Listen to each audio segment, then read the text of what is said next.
Discussion keeps the world turning. This is Roundtable. Shanghai is rolling out the red carpet for the world. The China International Import Expo, or CIIE, is back for its 7th year, offering a prime stage for global brands to connect with China's dynamic market. Stay tuned as we dive into the highlights. And as we age, memories fade like old films. Now, older adults seek to preserve their life stories in amber by hiring someone to write them into a book. We take a look at the latest slice of what's called the silver economy. Coming to you live from Beijing, this is Roundtable. I'm Heyang. For today's program, I'm joined by Steve Hatherly and Li Yi. First on today's show, the stage is set in Shanghai as the 7th China International Import Expo begins. From November 5th to 10th, nearly 300 Fortune Global 500 and industry-leading companies are showcasing their latest innovations and breakthroughs. Ready to explore this world of opportunities and possibilities? Let's take a look at what this year's CIIE has in store. Li Yi and Steve, what are each of you most curious or excited about?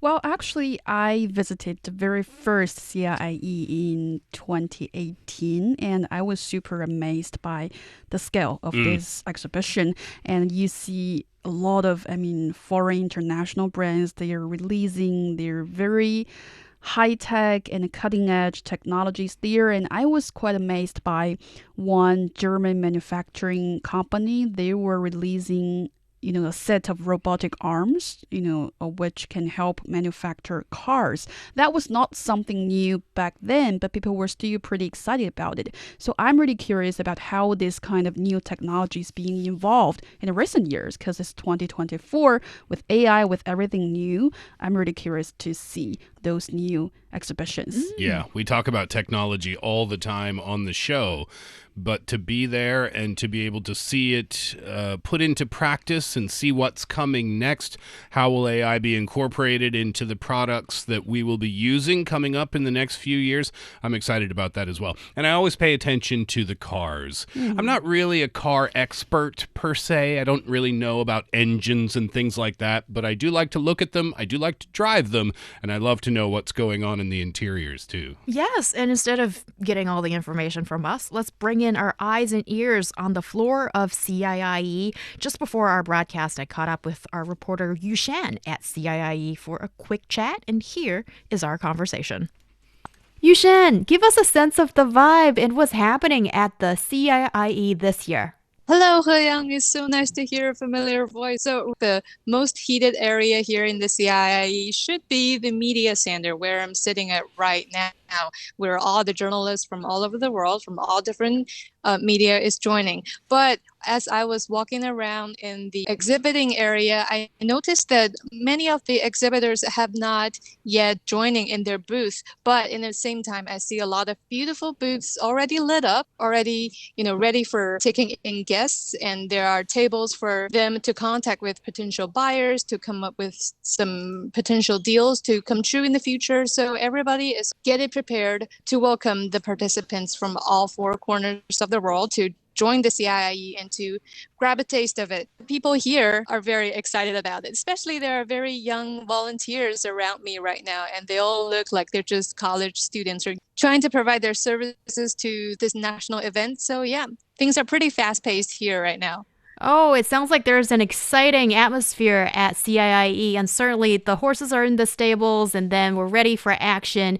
And it's good that you brought up the point of volunteers. Yes, it takes so many people to get such an international event organized, so don't forget their input as well. What's new at this year's CIIE? By the sound of it, there are a lot of exciting arrangements set to go.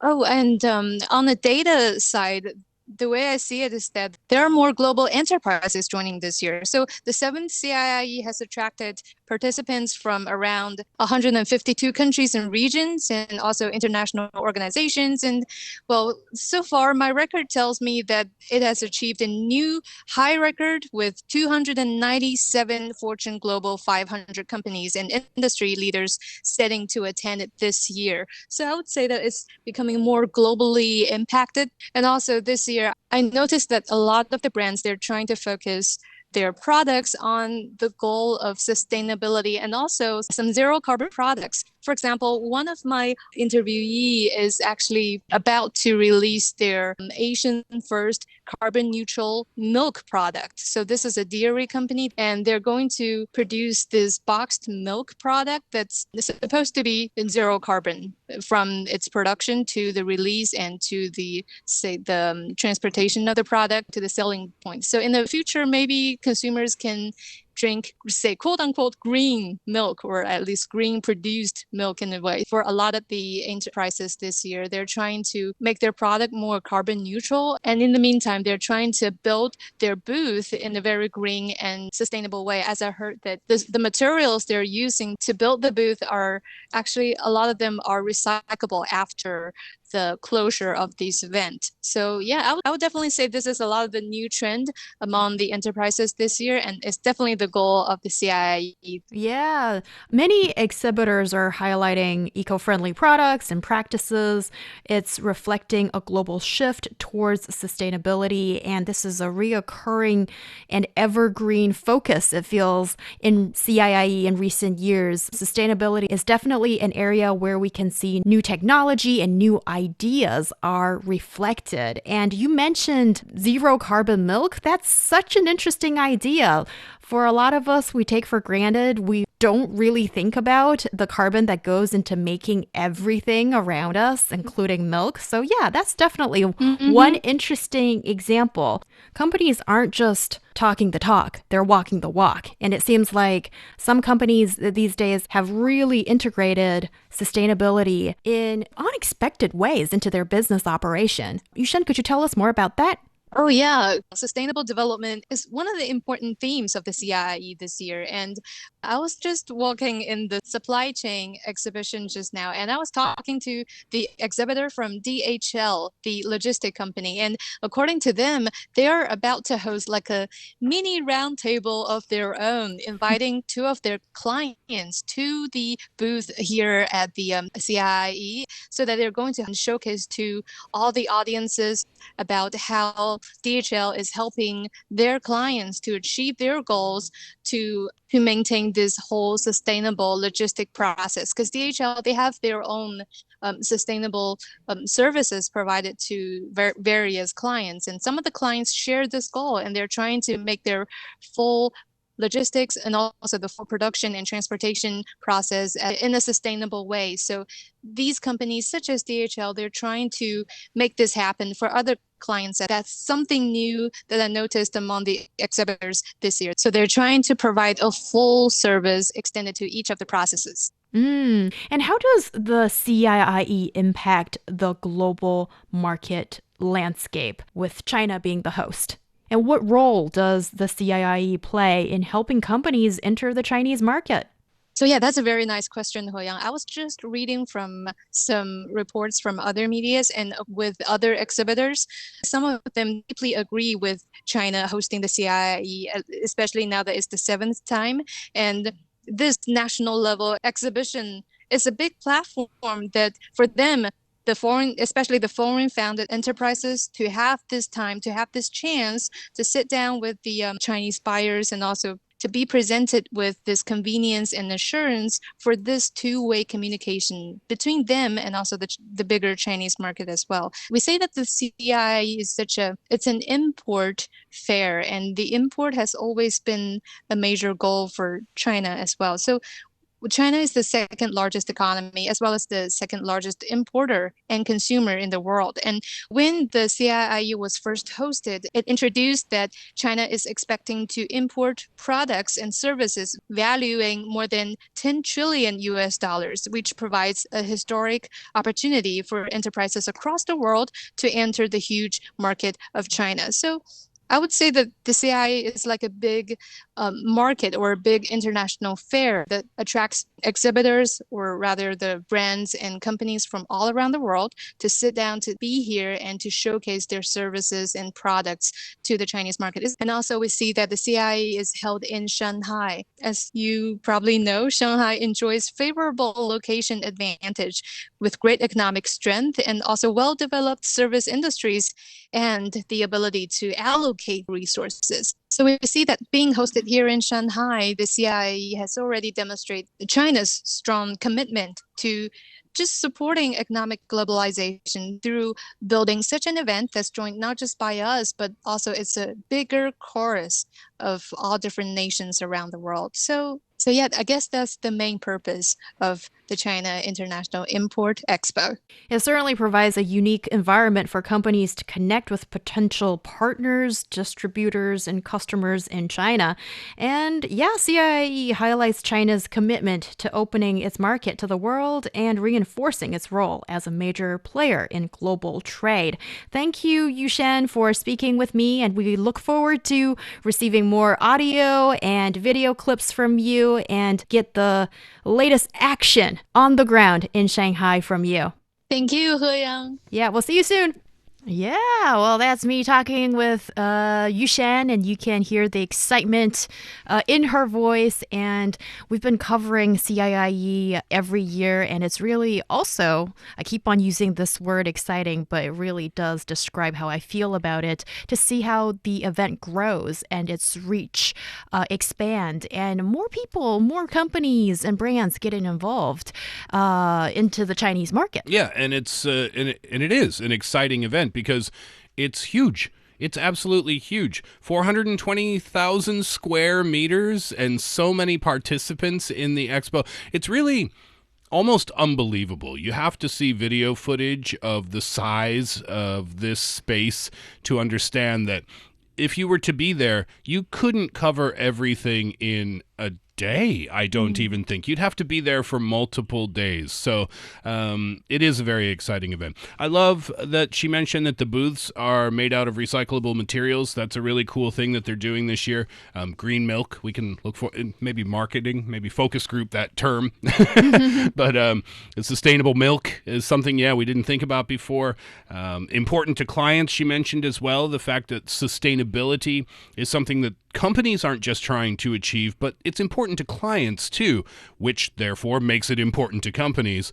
And those are some of the things that stood out from what she was talking about there. Definitely. And I think I agree with you. And also, Yushan, sustainability is definitely one of the highlights for this year's CIIE. And she mentioned a logistic company. And actually, for many other sectors or industries, those companies are also showing their commitment to achieving sustainability at this year's CIIE. For example, Steve, you just mentioned you're crazy about auto industry, and this year CIIE will bring together 12 Fortune 500 automakers with a strong emphasis on sustainable development and the future of mobility. And one example would be a Webasto, which is a company headquartered in Germany that makes sunroofs and electric car equipment. And they are releasing its product which integrates solar energy into vehicle design this year's CIIE. And also Michelin, one of the largest tire manufacturers in the world, is introducing tires made from 71% sustainable materials. So at this year's CIIE, you can see these innovations from the Seoul automaker industry that are really representing the industry's commitment to eco-friendly practices and advanced technology. And also, applies to electric industry, because this year we do have several guest countries of honor at this year's CIIE, and France is one of those countries. And particularly the France Pavilion will celebrate the 60th anniversary of diplomatic ties between China and France. So leading companies from France, from various sectors, will display, the rich achievements in those bilateral trade. And one company, Schneider Electric, is a French industrial and technology group, and also a 7-time participant at the CIIE. And they are present at this year's event. New concepts, products, services, and all those new ideas that combine digital automation and their their very unique technologies. So all these, I think, are pretty exciting for not only exhibitors, but also audiences and those trade partners who are looking for more achievements in this year's exhibition. Absolutely. The French pavilion, as you mentioned, celebrating their 60th anniversary of diplomatic relations between China and France. 7 countries. They have these country exhibition spots at the expo, and 7 countries, along with UNICEF, actually, will be making their debut at the event this year.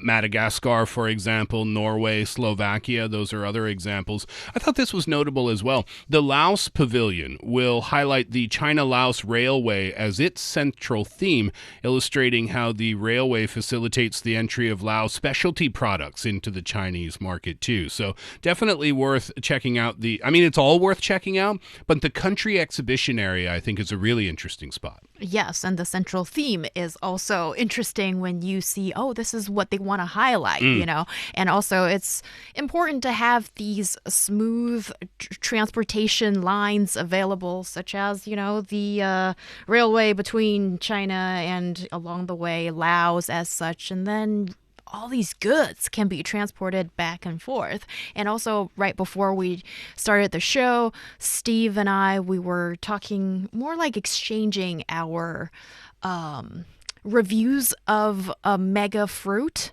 Yes. The monster fruit durian. Yeah, exactly. That's going to be in the food and agricultural exhibition area. So if you visit their website, then you'll be able to see all of this information. But the expo itself is broken down into different exhibition areas. One is food and agricultural, one is automobile, one is intelligent industry and information technology, consumer goods, medical equipment and healthcare products, trade and services, and then innovation, incubation, and a special section as well. So there's tons of stuff to see. But yeah, we were chatting before the show, and as I was reading through some of the highlights, this one stood out to me from the food and agricultural products section. A key highlight from this year is the fresh Musang King durian from Malaysia. Ooh. Yeah, and this is really important because of the products that will be available in China. This year was an important year for the two countries because it marked the 50th anniversary of diplomatic ties between China and Malaysia. That was in June, and they signed several agreements, including one on the inspection and quarantine requirements for fresh durian exported from Malaysia to China. And Malaysia has now become the 4th country permitted to export fresh durians to China, but unlike previous shipments that were frozen or processed, these fresh durians, they're tree ripened, they require fast logistics to ensure their quality, and there are very well-known varieties, one of which is Malaysia's Kusang King, and now in China we'll be able to enjoy that very, very fresh. Well, I should say you will be able to enjoy it very, very fresh. Durian is quite low on my list of favorite fruits. Yes, indeed. And I'll be one of those people who's going to rush to the supermarket and hopefully at a more affordable price since there's more supply of these durian fruits. And that's pretty much higher on my list as compared to Steve's. And we see so many firsts happening at this year's CIIE. What are maybe some of the events that you think deserves all these superlatives? Well, I think one highlight would be there are like a lot of activities and forums also going on during this year's CIIE. I mean, it's not only about, those companies that are showcasing their products, which is, of course, a very important thing. But more importantly, you do see, conversation going on during this year's CIIE, and several research papers, very important research paper in different industries will be released.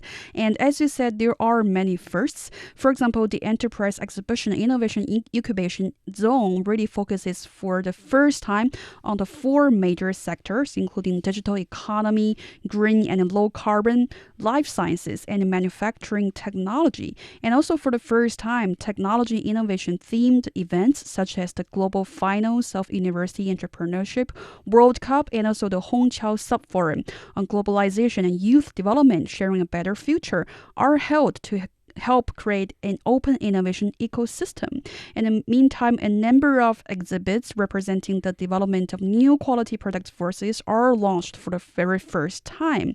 And also this year's expo really showcases more than 400 new products, technology, services, and also organizes, nearly 800, actually 780 sub-delegations to participate in procurement, which is the highest in history as well. And in the meantime, to make the whole transaction and also signing deal process more easier for those exhibitors, according to the China Daily Report, customs clearance instructions and supportive measures have been released as well. And also during this year's CIIE, you can see a lot of digital payment methods are being introduced. According to a taxi hailing service provider in Shanghai, they will complete they have completed the installation of 2,000 POS machines accepting foreign bank cards before the CIIE, which will, of course, make the whole transaction and business process easier. Restaurants have done that in the area as well. They've installed these machines that make foreign bank cards accessible, so it's just stress-free for all of the visitors. Other things that stood out to me in terms of highlights, I had a really good time this morning, kind of flipping through and seeing what was going to be really fun. The King Durian I thought was a good one.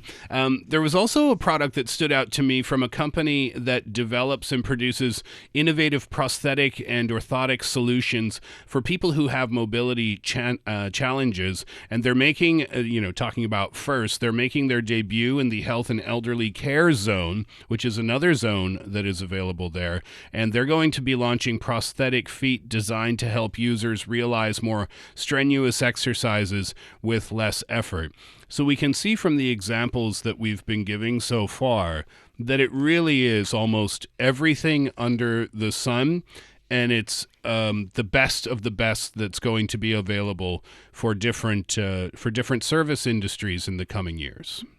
And medical solutions is part of the service industry. And there are a couple more examples that I thought were really cool exhibits going to be showcased at this year's CIIE, and that includes, the United States-based Abbott, a medical company, unveils Avier, the world's first dual-chamber leadless pacemaker system. So we're talking about devices that provide synchronized cardiac pacing between two leadless pacemakers.